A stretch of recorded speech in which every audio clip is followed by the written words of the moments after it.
Pemimpin. Kalau kita mendengar kata pemimpin, ya ada macam-macam yang muncul di benak kita.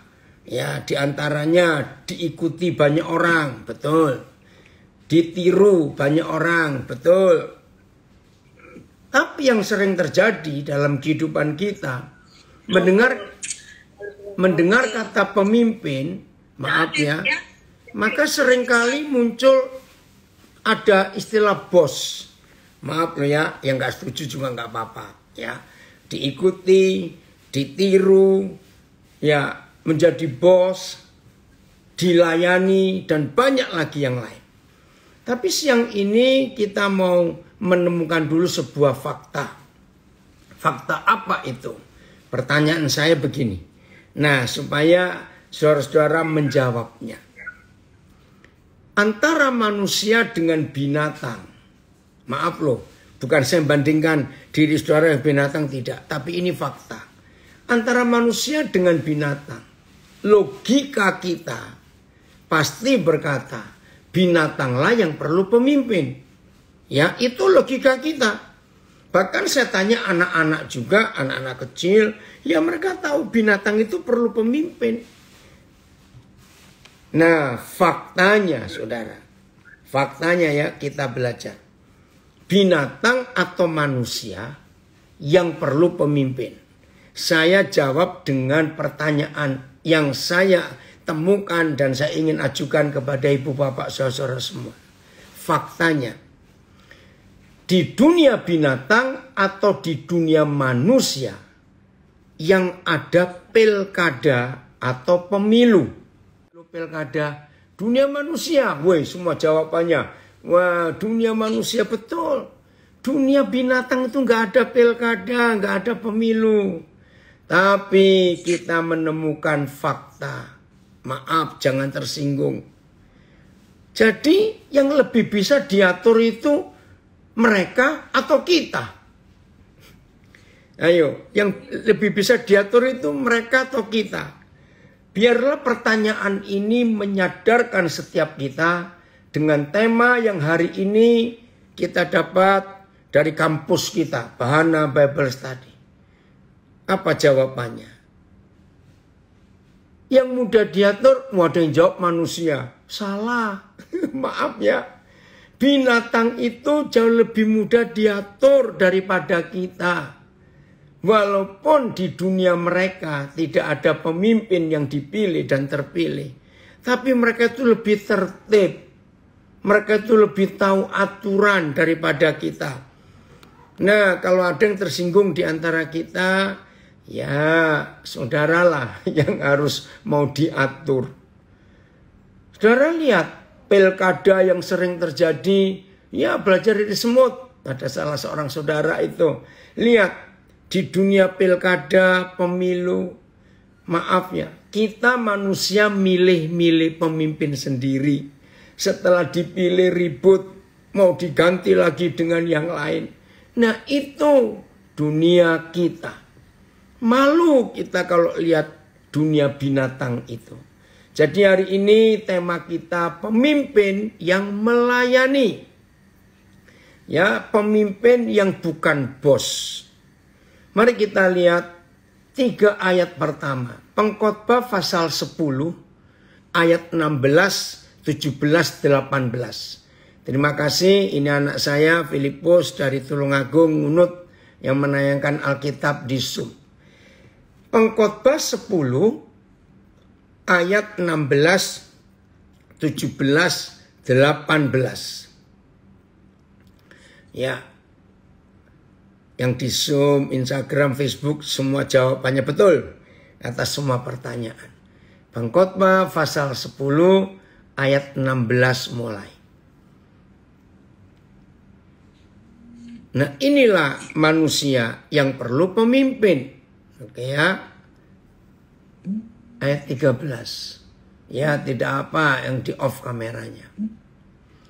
Wahai engkau negeri, tanah itu adalah negeri atau daerah atau negara atau komunitas, ya kerajaan, ya pokoknya negeri. Wahai engkau tanah, Wahai itu dari bahasa Melayu. Why. Ya, WAI. Terjemahan lama banyak. Artinya terkutuklah. Celakalah. Jadi saya ganti dengan bahasa sehari-hari. Ya. Oh ya, amin. Puji Tuhan. Celakalah engkau negeri. Kalau rajamu, kalau pemimpinmu. Ya Wandi. Ya. Seorang kanak-kanak. Dan pemimpin-pemimpinmu pagi-pagi sudah makan. Nah, ini aneh. Saya itu pernah mikir ya. Apa sih salahnya orang pagi-pagi makan? Ya, enggak salah. Ya. Tapi yang jadi salah kalau nanti kita akan temukan di ayat yang lain. Saya ulangi ayat 16. Celakalah engkau negeri, negara, tanah, daerah, wilayah. Ya, kalau rajamu seorang kanak-kanak dan pemimpin-pemimpinmu pagi-pagi sudah makan. Ayat 17. Tetapi kebalikannya, berbahagialah engkau negeri, jayalah negerimu. Ya, kalau pemimpinmu, rajamu seorang yang berasal dari kaum pemuka dan pemimpin-pemimpinmu makan pada waktunya, dalam keperkasaan dan bukan dalam kemabukan. Oh, ini maksudnya ayat 16. Jadi pemimpin itu tidak boleh makan sebelum yang dipimpin kenyang duluan. Wah, hebat sekali firman Tuhan ini. Saya ulangi, pemimpin tidak boleh makan sebelum yang dipimpin itu makan duluan. Kita bersyukur untuk 2 periode ini. Dan saya berharap ada periode ketiga, keempat, dan seterusnya. Kalau Pak Harto bisa kok, Tuhan akan buat ini. Belum pernah Indonesia punya seorang raja, seorang pemimpin, seorang kepala negara, seorang presiden yang seperti Bapak Joko Widodo. Bukan dari kaum pemuka. Secara kedudukan, bukan birokrat, bukan teknokrat, ya, bukan pengusaha kaya, ya, bukan militer, bukan semuanya.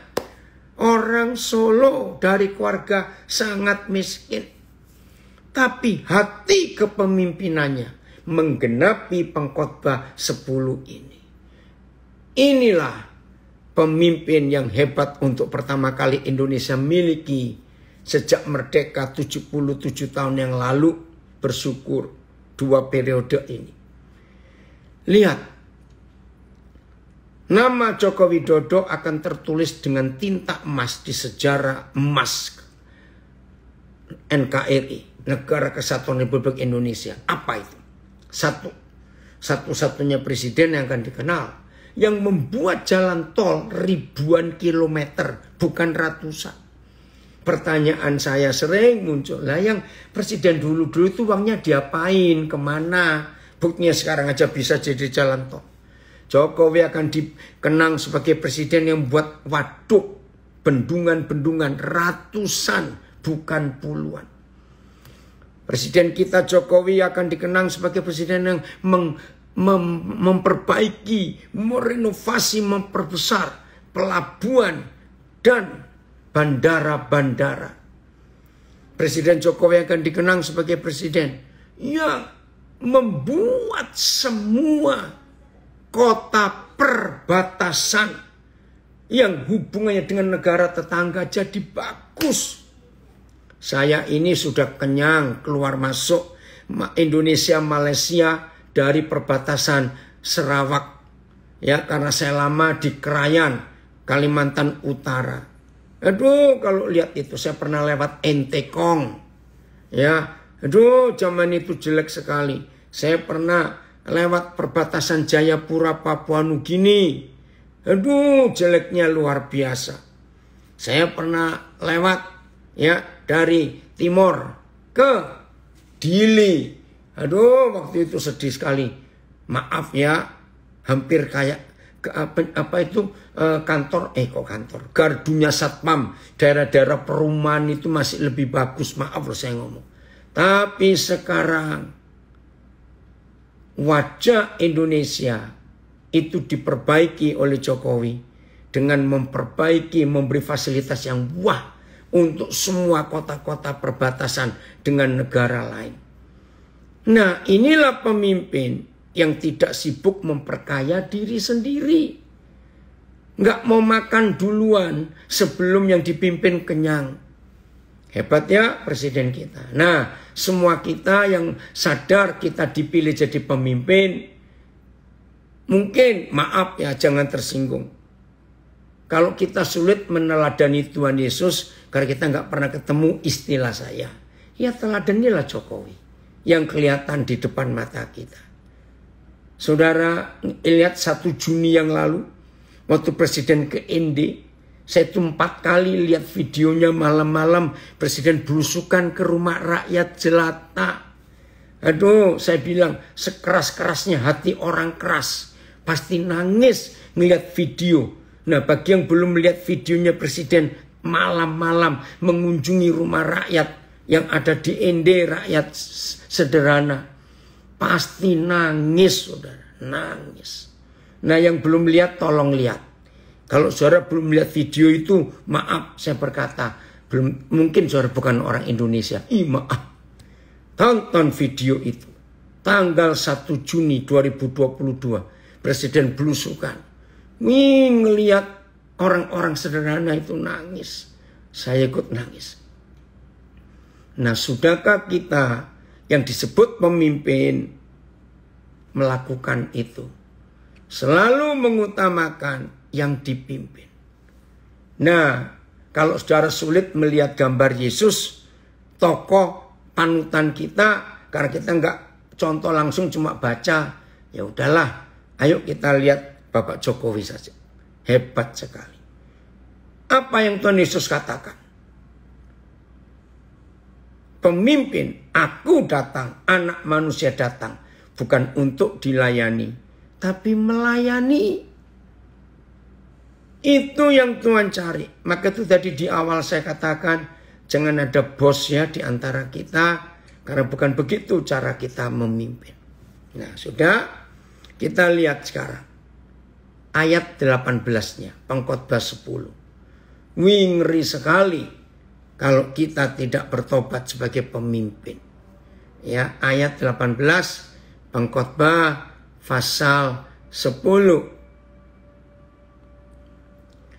Oleh karena kemalasan. Ini pemimpin malas. Ya, saya ulangi. Oleh karena kemalasan. Pemimpin yang malas. Runtuhlah atap. Dan sudah ada yang bilang saya lebih 10 kali lihat video itu. Nangis ya Pak? Aduh. Tolong sebarkan yang belum tahu. Kita akan belajar kerendahan hati seorang pemimpin. Bahkan yang terakhir ini presiden ke Ukraina, ke Rusia, dunia gempar. Karena nggak pakai baju anti peluru, tidak diikuti ya oleh anggota keamanan yang, maaf, saya pernah diundang ke satu gereja besar. Nah, saya harus tunggu di ruang gembala karena saya datang lebih pagi. Begitu gembala mau datang, wih bodyguardnya, gede-gede badannya. Itu aja 4 lapis, saudara. Ampunilah Tuhan. Nah, oleh karena kelambanan tangan, oleh karena kemalasan, runtuhlah atap. Jadi pemimpin yang malas, pemimpin yang hanya sibuk ngurus perutnya sendiri, maka atap rumah itu runtuh. Saudara bisa bayangkan apa yang terjadi dengan semua anggota keluarga yang tinggal di sebuah rumah tapi atapnya runtuh. Coba renungkan. Ini firman luar biasa. Jadi kalau pemimpin itu malas, seperti orang tinggal di rumah, walaupun rumah mewah, tapi kalau atapnya runtuh, bagaimana bisa rasa aman? Hujan kehujanan, panas kepanasan. Dan oleh karena kelambanan tangan, bocorlah rumah. Mana enak tidur di rumah yang bocor. Saudara, Ini yang tertulis di kitab Pengkhotbah. Nah, kalau saya simpulkan ayat 18 ini dengan satu kata. Satu kalimat. Rasa aman. Jadi seorang pemimpin itu akan dilihat dari yang dipimpin. Merasa aman gak? Secure atau insecure? Rasa aman atau gelisah? Nah, saya beritahu kepada banyak teman. Begini caranya ngecek. Ini kita mulai dari rumah kita sendiri. Kita kan punya banyak teman sebagai orang tua. Ya. Oh, mau sidang sinode di Waropen. Ya, Tuhan memberkati ya. Oke. Nah, kita kan punya banyak teman. Nah, di antara teman-teman kita, teman-teman papa mamanya anak-anak itu, ya, teman kita. Pasti ada orang-orang tertentu yang akrab, yang dekat dengan anak-anak kita. Waduh, pokoknya kalau mereka datang, wih, anak-anak sen, wih, om, tante, apa kabar? Nah, begini caranya ngecek dan ngetes. Apakah kehadiran kita sebagai pemimpin di rumah itu menimbulkan rasa aman untuk anak-anak kita atau tidak? Tolong Bapak Ibu, Papa Mama, izinkan teman-teman baik kita yang akrab dengan anak-anak kita, itu kita suruh tanya. Tolong ya, tanyain anak-anak kami. Begini pertanyaannya. Om tanya ya, tante tanya kepadamu ya. Apa om? Apa tante? Jujur ya, kalian itu lebih senang papa pulang dan di rumah, atau kalian lebih suka papa itu nggak pulang? Maaf ya, ini cuma contoh. Dan saya pernah ngetes itu, ngecek itu. Saudara, kalau sampai anak-anak kita menjawab pertanyaan teman-teman baik kita. Aduh om, kami itu senang kalau papa itu pulang. Aduh, suasana rumah itu ramai. Haleluya. Berarti ayah di rumah itu disukai anak-anak dan membuat kehadiran ayah itu rasa aman. Tapi kalau anak-anak kita menjawab teman-teman kita, om, maaf ya om, kami itu gak senang kalau papa pulang, kami takut. Berarti orang itu bukan pemimpin seperti yang dikatakan oleh Tuhan Yesus. Joko Widodo, presiden kita ini, bisa membuat rasa aman rakyatnya. Lihat, datang ke kota mana, desa mana, pulau mana, negara mana, rakyat itu berjubel. Bahkan aparat keamanan di setiap negara yang dikunjungi oleh Presiden Joko Widodo kewalahan. Joko Widodo bisa begitu didekati. Maaf. Ya, ada gembala-gembala, pengkhotbah, pendeta-pendeta. Jual mahalnya luar biasa. Kalau selesai khotbah, selesai pelayanan, ada jemaat mengajak selfie, foto bareng. Aduh, alasannya banyak. Maaf, saya cuma ngomong. Seorang hamba Tuhan harus punya kuasa, wibawa yang membuat yang dipimpin itu merasa aman. Kehadirannya dirindukan. Wih, keren kalau itu ada dalam kehidupan kita. Saudara, inilah yang terjadi hari-hari ini. Lalu kita ini memimpin ke arah mana? Oke, kita buka dulu hidup Tuhan Yesus. Ternyata Tuhan Yesus itu pemimpin yang bukan ditandai dengan banyaknya pengikut. Tapi juga jangan kalau kita punya pengikut sedikit karena kita yang salah, kita yang ganas, kita yang galak, pengikut kita dikit, terus kita pakai ayat ini. Bukan begitu loh maksudnya. Bukan ya. Tapi apa? Ada dua ayat yang kita mau baca perbedaannya. Satu, Lukas 14 ayat yang ke-25. Lukas 14 ayat yang ke-25. Pada suatu kali banyak orang berduyun-duyun mengikuti Yesus dalam perjalanannya. Sambil berpaling, ia berkata kepada mereka, lihat ini. Banyak orang berduyun-duyun mengikuti Yesus dalam perjalanannya. Saudara, ia berpaling. Nah, ayat 26. Berpaling untuk apa? Ayat 26. Berpaling sambil berkata, jikalau seorang datang kepadaku dan ia tidak membenci bapaknya, ibunya, istrinya, anak-anaknya, saudara-saudaranya laki-laki atau perempuan, bahkan nyawanya sendiri, ia tidak dapat menjadi muridku. Wih, ngeri sekali. Saudara, tegas sekali. Nah, tolong perhatikan kata membenci di sini, ya. Kata membenci di sini itu bukan nggak suka, bukan. Nah, tapi begini, ini sistem militer, ya, sistem militer. Ayo kita belajar, ya. Dalam sistem militer, seorang komandan yang memerintah prajuritnya hanya ada dua kata, siap, laksanakan. Seorang prajurit tidak mungkin ketika dapat perintah komandan, siap, laksanakan komandan. Tapi maaf, istri melahirkan. Maaf, saya harus ngubur, bapak saya baru meninggal. Maaf, saudara saya kecelakaan. Maaf, anak saya lagi sakit keras. Ada? Nggak ada. Itu nggak boleh terjadi. Nah, bayangkan orang banyak berbondong-bondong, berduyun-duyun ngikuti Tuhan Yesus. Ternyata Tuhan Yesus memberikan syarat yang mengagetkan. Woi, itu kan luar biasa.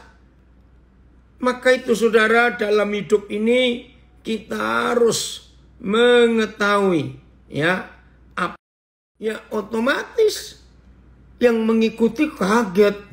Begitu berat syaratnya. Saudara, waktu Perang Dunia Kedua ada kisah nyata, true story. Ya, waktu itu Amerika sangat, ya, membutuhkan banyak tentara prajurit. Tiba-tiba ada seorang prajurit, seorang murid Tuhan Yesus, ya, namanya siapa saya lupa. Nah, ini kisah nyata. Nah, Dos ini mau mengabdi untuk negaranya, tapi dia hanya mau jadi tenaga medis, nggak mau angkat senjata. Dia bilang nggak mau. Wah, sampai ada pengadilan militer. Tapi puji Tuhan dia berdoa, dia menang. Akhirnya perang terjadi dan dia ditugaskan untuk ke Jepang, ya, menghadapi tentara Jepang. Judulnya Hacksaw Ridge, HACKSAW Ridge, RIDGE, ya. Nah, cari beritanya itu, saudara. Akhirnya dunia mengenang dia, bahkan Amerika mencatat sejarah hidupnya. Jadi ketika Jepang menang, tentara Amerika kalah, mundur semua tentara. Tapi ketika dia mau meninggalkan bukit itu, panggilannya Desmond Doss, terima kasih. Ketika dia mau meninggalkan bukit itu karena ditarik oleh komandannya, turun semua, turun. Tiba-tiba panggilan hatinya sebagai seorang pemimpin yang melayani. Desmond Doss, terima kasih. Saudara, saya beberapa kali nonton film itu, saya nangis. Dia balik lagi ke tempat pertempuran. Apa yang dia lakukan? Dia cari tentara-tentara yang luka, tapi masih hidup. Dia ikat dengan tali. Dia turunkan ke bawah. Nah, setelah sekian puluh, dia itu nggak kuat, saudara. Karena luka-lukanya juga sudah banyak. Ya, api di mana-mana, tangannya sudah lecet semua karena menarik tali itu. ada satu kalimat yang dikenang. Dia cuma doa, Tuhan satu orang lagi. Tuhan satu orang lagi. Akhirnya sekian ratus yang dia selamatkan. Komandannya heran. Ini ada siapa di atas? Kenapa prajurit kita yang luka-luka bisa diturunkan begini? Semua prajurit yang sudah turun berkata, ada Desmond Doss di atas sana. Oh iya. Bingung komandannya, disuruh pulang atau suruh turun atau tidak. Saudara cari nanti, itu pemimpin yang melayani. Nah, Desmond Doss ini rela meninggalkan orang-orang dikasih, termasuk calon istrinya. Wih, luar biasa. Desmond Doss meninggal umur cukup lanjut tahun 2006 yang lalu. Nah, inilah pemimpin. Terus siapa yang kita cari? Galatia 4:19. Ya, Galatia 4:19. Jadi kita melayani, betul. Tapi kita harus tahu, yang kita layani, yang kita pimpin itu harus dimuridkan. Dimuridkan untuk ke arah mana? Galatia 4:19. Oh, ada yang nambahi. Kalau ada pendeta habis khotbah nggak mau dekat jemaat, nggak mau diajak foto, saya baru tahu istilah terkena star syndrome. Oh iya, puji Tuhan. Ya, kita jangan kena itu. Nah, ini sasaran kepemimpinan yang bukan cari hormat, bukan cari pengikut, tapi berapa saja yang Tuhan titipkan kepada kita untuk kita layani. Ini sasarannya. Galatia 4:19. Hai anak-anakku, karena kamu aku menderita sakit bersalin lagi, sampai rupa Kristus menjadi nyata di dalam kamu. Sampai hari ini saya belum pernah mendapatkan ayat lain tentang kepemimpinan dan pemuritan sedahsyat Galatia 4 ayat 19. Jadi saya mundur lagi sedikit. Kenapa di Lukas 14 ketika Tuhan Yesus diikuti oleh banyak orang, wajar bukan namanya manusia? Wih, berarti aku terkenal dong. Wih, berarti aku hebat karena pengikutku banyak. Tapi Tuhan Yesus gak suka.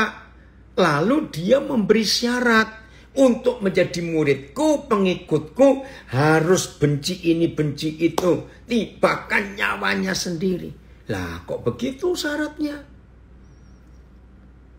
Ternyata menjadi seorang pemimpin itu tidak beda dengan seorang ibu yang sedang mengandung. Begitu tiba waktunya sakit bersalin, menderita sakit bersalin lagi. Nah, saya suka 4 huruf ini, lagi. Saudara baca terjemahan bahasa apa saja, ada kata again, lagi. Luar biasa.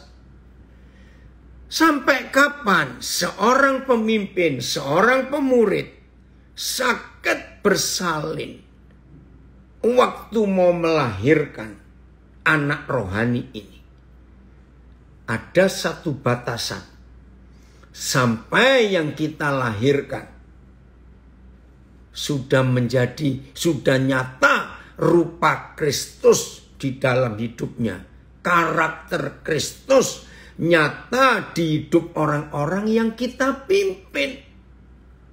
Ini batasannya. Nah, kata lagi, oh ini anak saya dari Taipei, ni hao Sensen, senang anak papa kamu ikut. Nah, kapan kita selesai sakit bersalin? Ini jawabannya, sampai rupa Kristus menjadi nyata di dalam kamu. Terjemahan lama, sehingga Kristus menjelma di dalam kamu. Sampai Kristus nyata di dalam kamu. PIS, kalau sifat-sifat Kristus belum tertanam dalam dirimu, aku menderita sakit bersalin lagi untuk kamu satu orang. TSI, maaf, memang saya pernah, ya. Sebentar ya, Lus. Rino telepon Bu Mami itu. Maaf, ini saya lagi nunggu hasil PCR istri saya. Maaf ya, ada telepon dari tempat PCR. Saya ulangi ini. Memang saya pernah menjadi, saya baca semua TSI, terjemahan sederhana Indonesia. Anak-anak saya yang saya kasih. Karena khawatir tentang kalian. Perasaan saya seperti seorang ibu yang menderita pada waktu melahirkan anaknya. Memang saya pernah menjadi bapak rohani kalian. Tetapi saya merasa sangat terbeban lagi. Karena kalian belum dewasa dalam hal bersatu dengan Kristus. Saudara-saudara yang ikut belajar di Bahana Bible Study di sesi ini. Tujuan Tuhan memilih saudara, memilih saya jadi pemimpin, jadi gembala, jadi mentor, jadi pemurid, jadi papa, jadi mama. Itu seperti kita ini seorang ibu sedang mengandung. 9 bulan 10 hari kita rawat anak itu. Kita nasihati anak itu. Kita sekolahkan, kita didik, kita marahi, kita kasih, kita doakan. Wah, pokoknya semua lah. Begitu tiba waktunya bersalin, sakit kita. Akhirnya lahir, begitu misalnya. Begitu kita melihat kehidup anak ini, aduh, belum seperti Kristus, karakter Yesus belum nyata. Saudara, ini pemimpin yang benar. Masukkan lagi pribadi yang sama ke rahim rohani kita. Kita kandung lagi, rawat, didik, nasihati, kasih, beri makan, doakan, dan semuanya tegur kalau salah. Tiba waktunya sakit bersalin lagi.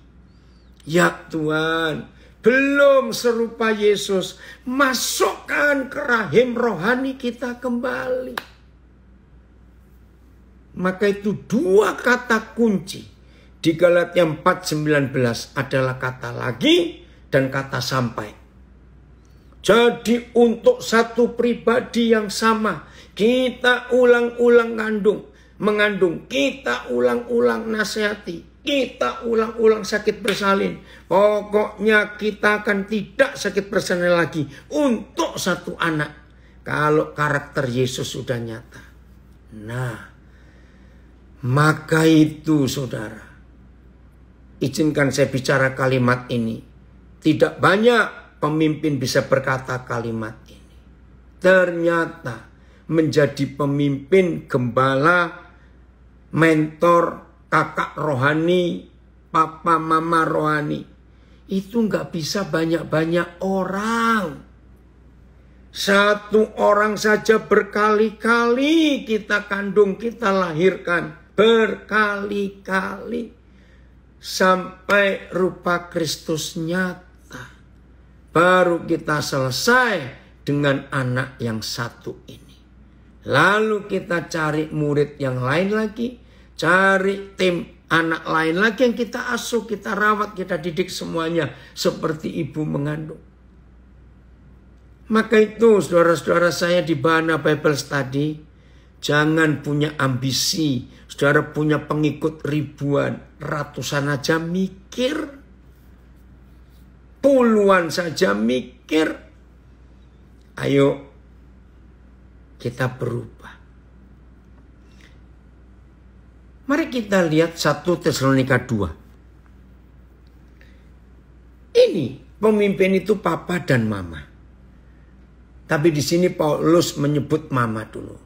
1 Tesalonika 2 ayat 7. Tetapi kami berlaku ramah di antara kamu sama seperti seorang ibu mengasuh dan merawati anaknya. Ibu, mama.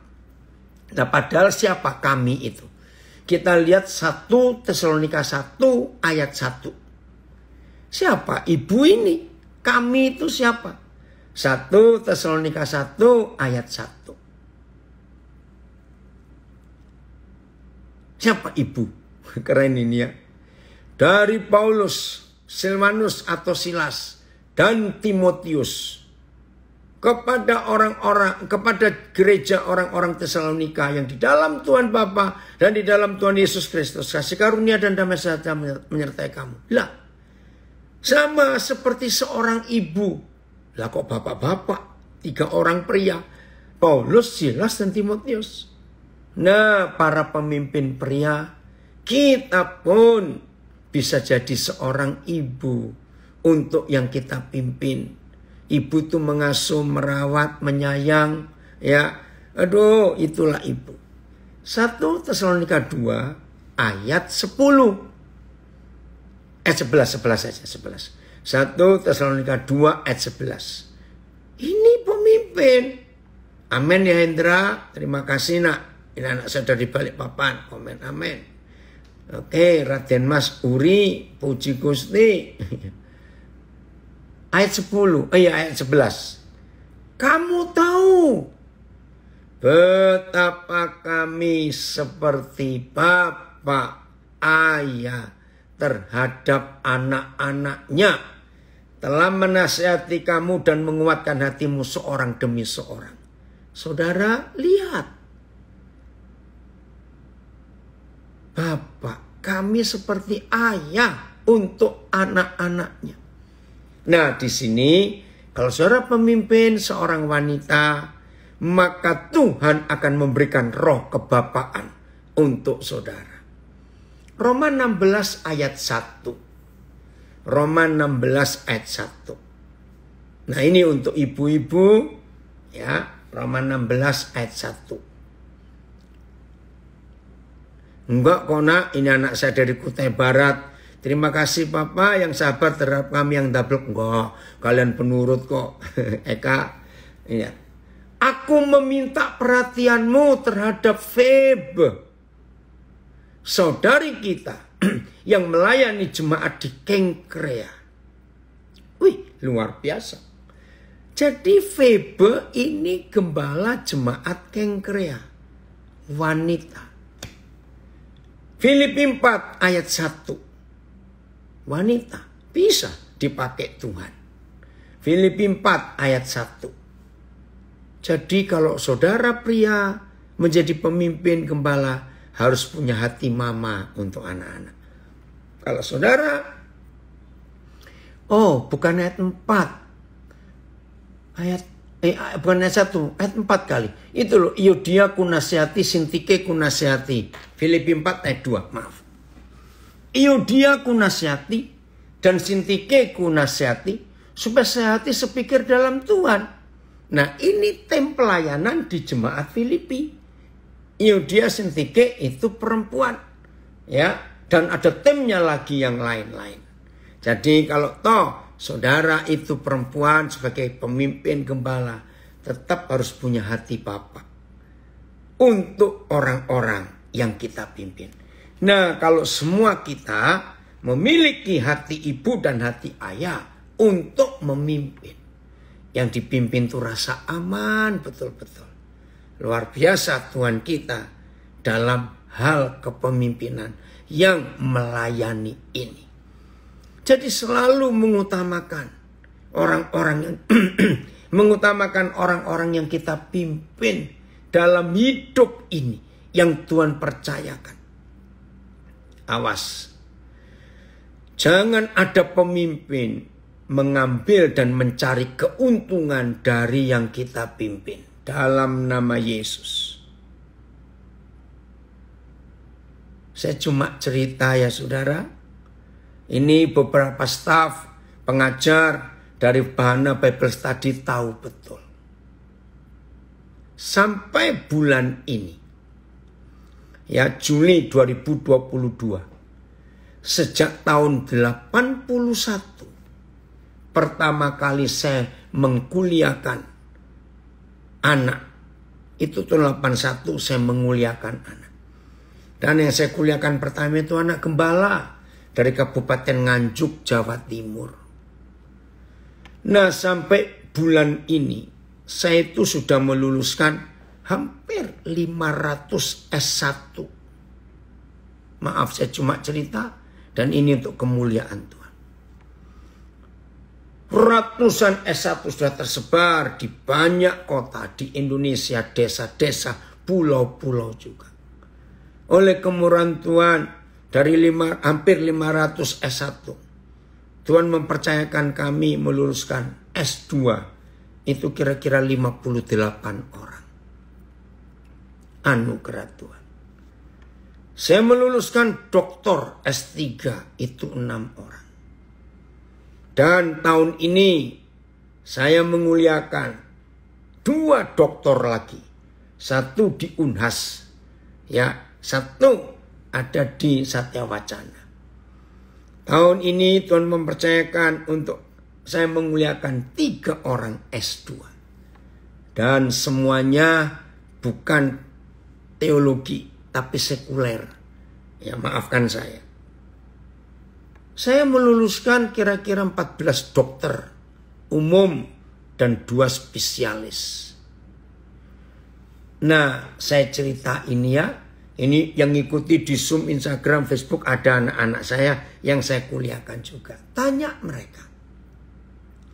Kalau tadi kalimat saya berkata, sebagai seorang pemimpin, ayah dan ibu, tidak boleh mengambil keuntungan dan mencari keuntungan dari yang dipimpin. Itu suatu kejahatan.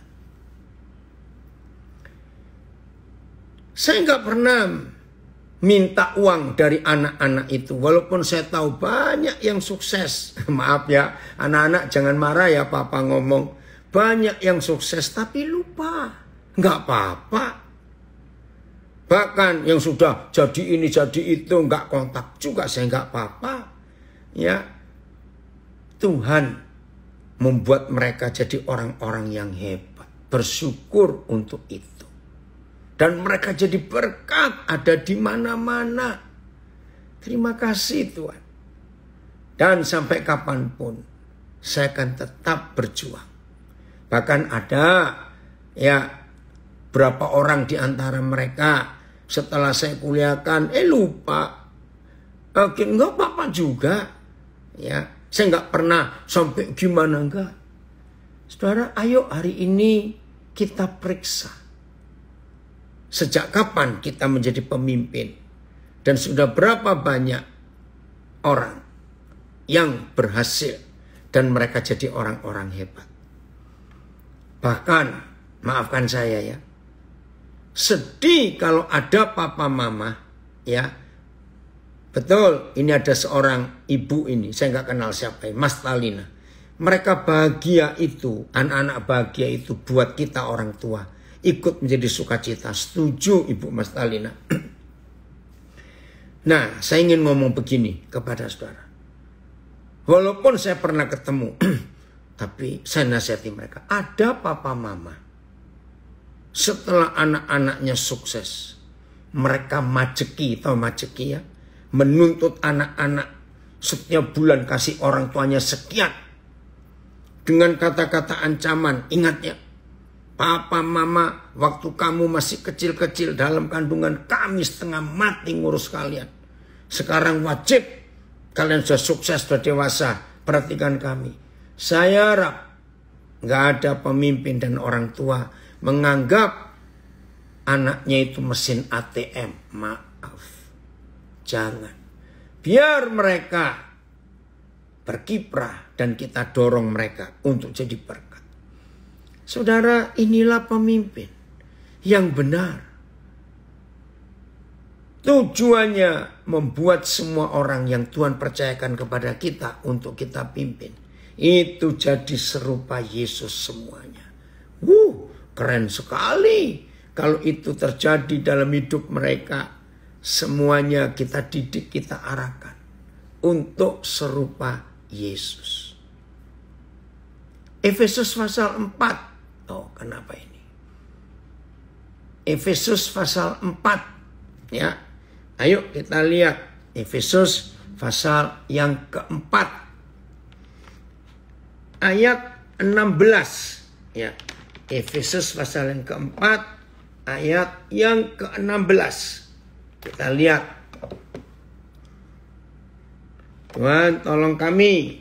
Supaya kami betul-betul menjadi seorang pemimpin yang berkenan. Daripadanya lah, ya, Efesus pasal yang keempat ayat 16. Daripadanya lah, ya, siapa? Seluruh tubuh yang rapi tersusun dan diikat menjadi satu oleh pelayanan semua bagiannya, menerima pertumbuhannya dan membangun dirinya dalam kasih. Oh, luar biasa Tuhan. Jadi daripadanya lah dipimpin ke arah Kristus. Ya, seorang pemimpin tidak boleh membawa yang dipimpin itu ke arah dirinya. Oh, suatu kejahatan itu. Kalau sampai ada pemimpin membawa yang dipimpin ke arah dirinya. Bahkan ada beberapa pemimpin yang membuat yang dipimpin gak jadi dewasa. Dibuat bergantung terus dengan dirinya.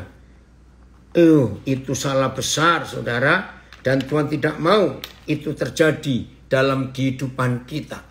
Ada komen lagi. Coba saya baca. Apa itu? Dalam hidup kita hanya punya dua pilihan. Betul. Dipimpin atau memimpin. Betul sekali. Ya Pak Aryan, terima kasih. Maka itu kita harus milih yang benar. Jangan kita milih yang salah. Ya, seorang pemimpin. Manusia hidup itu hanya punya satu di antara dua pilihan. Mau dipimpin atau jadi pemimpin. Terima kasih. Jadi ke arah Yesus. Kita nggak boleh membuat orang yang kita pimpin bergantung kepada kita. Contoh, maaf ya. Ada berapa jemaat. Ya ampun, manjanya kepada gembalanya. Contoh. Sakit kepala, cari pendetanya. Sakit gigi, cari pendetanya. Maaf. Panas badannya 37, cari pendetanya. Maaf, ini saya cuma ngomong.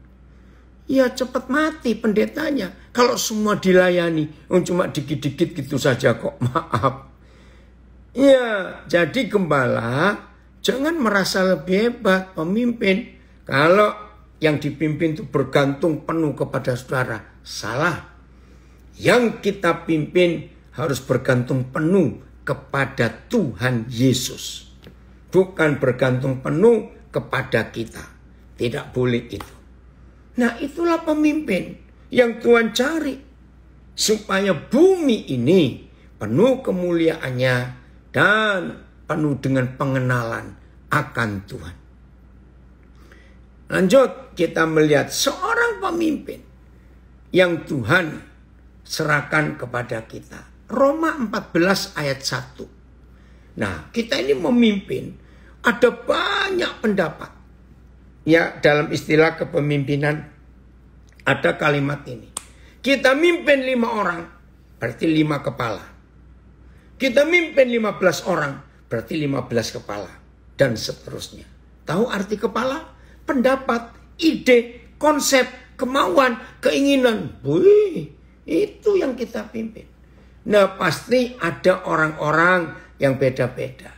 Lihat ayat 1 Roma 14. Terimalah orang yang lemah imannya tanpa mempercakapkan pendapatnya. AYT.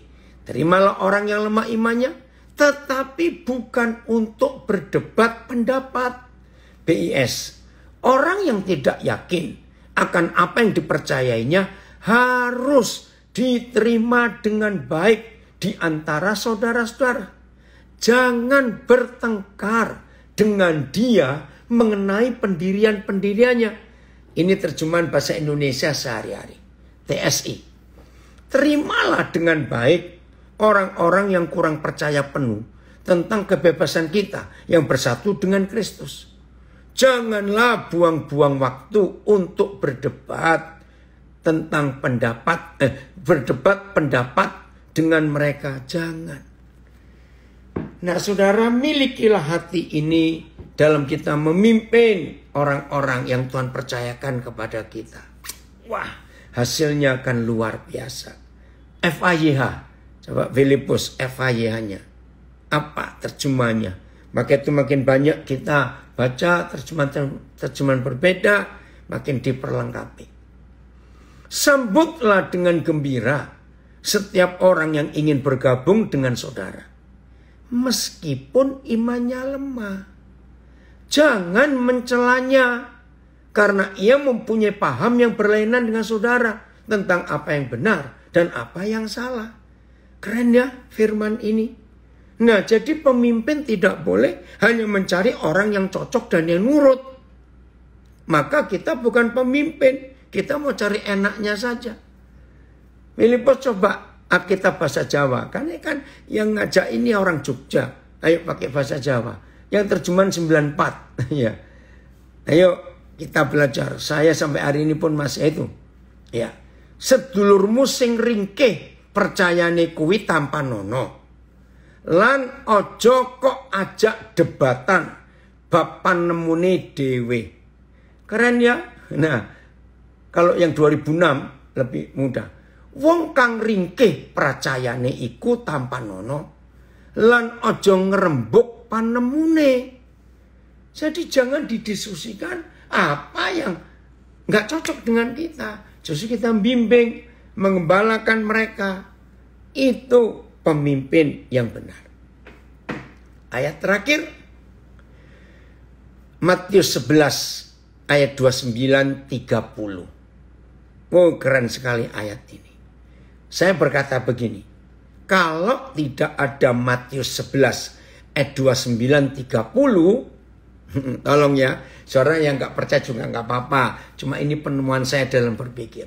Kalau tidak ada Matius 11 ayat 29 dan 30, maka 4 Injil itu akan ada banyak firman berkata begini. Maka jengkellah dia dengan Petrus, marahlah dia dengan Yudas, gregetanlah dia dengan Thomas. Maaf. Loh kenapa? Habis yang dipimpin, maaf ini istilah, cuma 12 ekor. Tapi 12 ini bikin Tuhan Yesus kepala pusing. Karena kelakuan karakter mereka. Tapi puji Tuhan ada 2 ayat ini.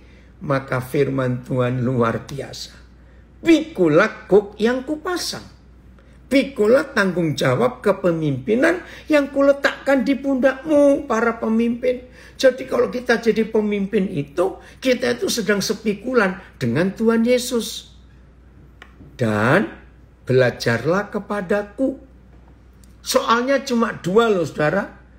Ya ini sekolahnya Tuhan Yesus, sekolah leadershipnya Tuhan Yesus itu soalnya cuma 2. Keren sekali. Dan soal 2 ini sejak ribuan tahun yang lalu sampai hari ini, sampai dia datang kembali, soalnya nggak pernah berubah. Nah 2 soal yang sudah usianya ribuan tahun ini diberikan kepada kita murid-muridnya. Itu bisa kita kerjakan di rumah sambil nyontek, sambil makan, sambil ngerjakan apa. Maaf istilah saya. Kerjakan juga sambil ngupil, nggak apa-apa, maaf. Ini soal yang cuma 2 untuk belajar jadi pemimpin. Kalau ada mahasiswa kuliah di satu kampus yang soal ujiannya cuma 2. Dan soal ujian itu nggak pernah diganti sejak kampus itu berdiri. Lalu nggak pernah ada yang ngawasi, dosen-dosennya pun nggak ngawasi. Kita ngerjakan soal itu sendiri. Lah kok nggak lulus-lulus? Yang salah kampusnya, dosennya, atau mahasiswanya? Jawab sendiri, maaf. Soalnya cuma 2. Belajarlah kepadaku karena aku lemah lembut. Maaf. Dan rendah hati. Apa sih? Saya percepat karena waktu. Lemah lembut itu fleksibel. Lentur. Yusuf itu pribadi yang lemah lembut. Jadi anak emas oke. Dibuang ke sumur nggak masalah. Jadi budak puji Tuhan. Enak sedikit di rumah Potifar, tidak jumawa, tidak lupa diri. Masalah datang, masuk penjara gara-gara fitnah istri Potifar. Enggak apa-apa. Akhirnya Tuhan mengangkat dia tinggi jadi raja muda di Mesir. Wakil Firaun, kakak-kakaknya yang memfitnah, yang menjual dia datang. Dia enggak balas. Itu fleksibel. Maria itu pribadi yang lemah lembut. Ditekuk, dilipat, diluruskan, dibengkokkan, diapakan. Oke. Maka itu Tuhan pakai Maria melahirkan Yesus. Nah, belajarlah dari dua contoh. Dua pribadi ini, Yusuf dan Maria. Yusuf perjanjian lama dan Maria ibu Yesus. Mereka itu fleksibel. Waduh, luar biasa. Ya, maka itu dalam hidup ini belajarlah untuk lemah lembut. Ini istilah lain. Kalau ukuran kaki kita itu 40 atau 39. Ternyata diberi sepatu ukuran 36, oke. Diberi sepatu ukuran 42, oke. Misalnya. Inilah Tuhan Yesus. Kok bisa? Saya nemukan dari mana? Saudara bayangkan, Tuhan Yesus kan dari surga. Kumpul 12 murid. Ada yang pemungut cukai, tukang pajak. Ada yang nelayan. Ada yang bagian macam-macam. Harusnya benturannya keras.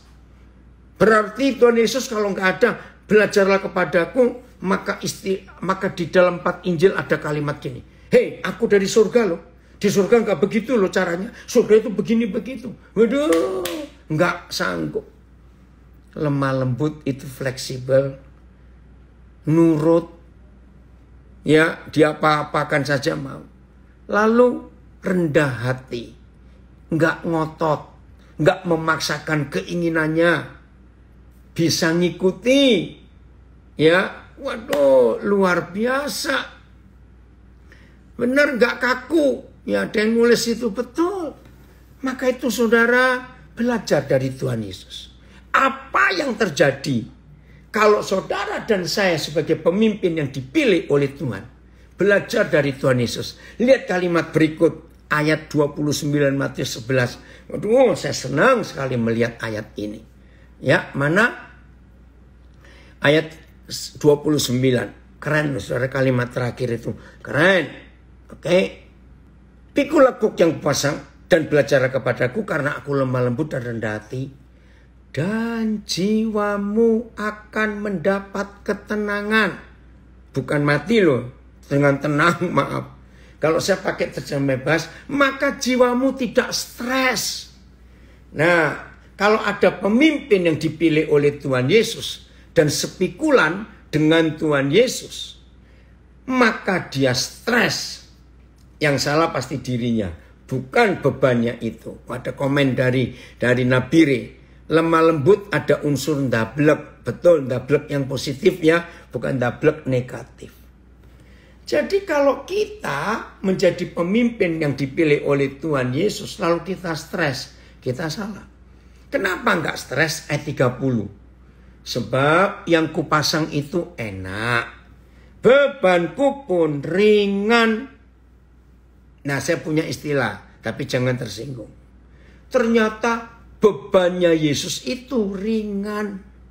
Yang berat itu beban sinode dan beban mertua. Maaf, itu pasti berat. Bebannya Yesus itu ringan. Koknya itu enak. Aduh, luar biasa.